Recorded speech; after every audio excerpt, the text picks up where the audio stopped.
Children have a habit of drawing on walls. Well, that's a fact I just made up now. But instead of scolding them, why not create an area that they can draw on? As a parent, we don't want to tame their creative abilities. In this simple DIY, I'm going to show you how to transform an area that they can draw on to their heart's content. It's even something you could do in the holidays or over a weekend with the children.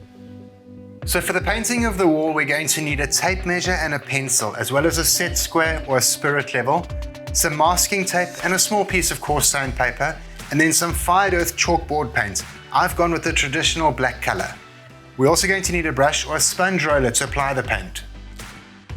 Then for the frame, I'm using one 3-meter length of 22 by 44mm dado rail, a mitre saw, a tube of No More Nails glue together with a caulking gun.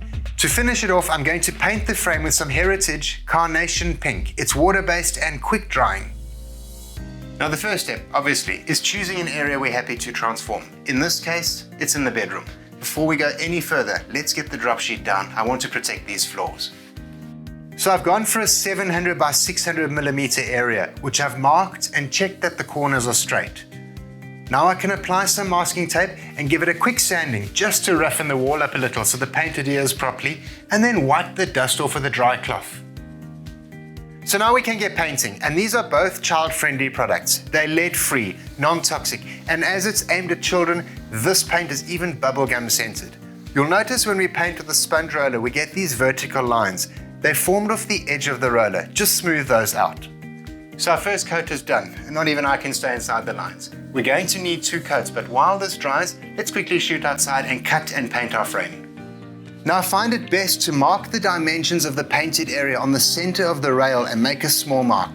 This way I know that when I join them, the timber will cover the painted area on the wall. Another useful tip here, once you've made your mark, draw a rough sketch of where you expect your cut to be and make sure that your cut goes through the mark.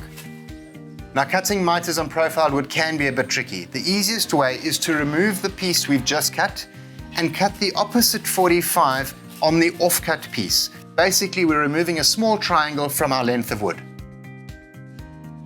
Time to get some color on. Just going to apply this with a brush, let it dry before doing a second coat. Now to mount these. We could use wood screws and nail and anchors, but as it's only hanging on the wall, some No More Nails glue would be enough. Just draw a bead down the center, position it, and give it a gentle wiggle using your spirit level to make sure it's straight. Now you may have to hold it for a minute or so until the glue starts to set.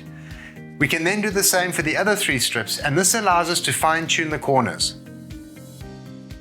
There we go, and I think you'll agree that the most difficult part of this DIY is teaching Picasso that she's allowed to draw on this wall. Now remember, everything we've used is available at Builders, in-store or online at builders.co.za. For more videos like this, check out the blog on the website. Get to Builders, get it done.